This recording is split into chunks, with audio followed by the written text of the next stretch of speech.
Earlier we reviewed very quickly what a function was, and now we want to take a look at function notation.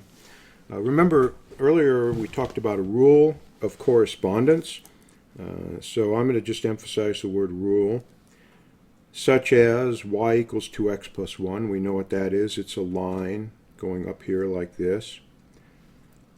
But there's a drawback to this. We see here this only depends, y depends on one thing. And in some cases, we would like to express something that depends on two things.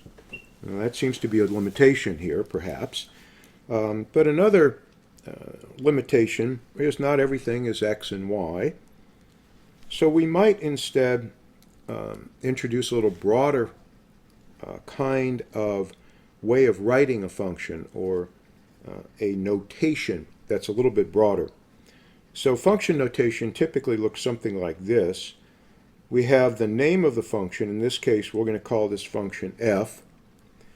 The function acts on x, or we might say f of x, or f acting on x. And then here's our rule, 2x plus 1.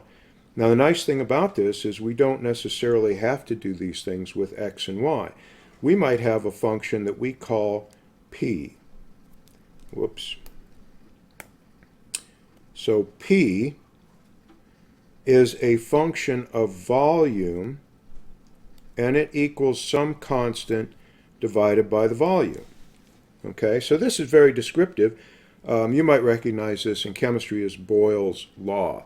Okay, so pressure as a function of volume is equal to some constant divided by the volume. So you can see that function notation gives us a little added flexibility. So this says, let's go back to this one, this says that whatever I give f, he's going to multiply it by 2 and then add 1. So for example, if I want to know what is f of 3, well, it's going to be 2 times 3 plus 1, so that's equal to 7. So f of 3 is equal to 7. That gives us a way of identifying a particular value of the function for some value in the domain, just as we could do here. If we said we want to know what is the pressure when the volume is 1/3 normal. Well, it's equal to K, we don't know what K is, it depends on the gas, divided by 1/3, 3K. So the pressure is 3 times as great when the volume is 1/3. Now, we don't have to just put numbers in here. We could ask ourselves, what is f of dog? Well, I don't know. It's 2 times dog plus 1, so it's 2 dog plus 1. What is dog? I have no idea. It doesn't matter. The function definition gives us this notation that lets us do things like that, makes it useful. Now that's not particularly useful because we don't know what dog is.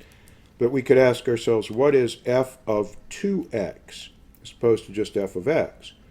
Well, our function rule says take what I give him, multiply it by 2, so I give him 2x, and add 1. Well, multiplying 2x by 2 is 4x plus 1. So you can see that we can change the entire rule just by providing x with some different things. So that's an advantage of function notation. We'll explore this some more.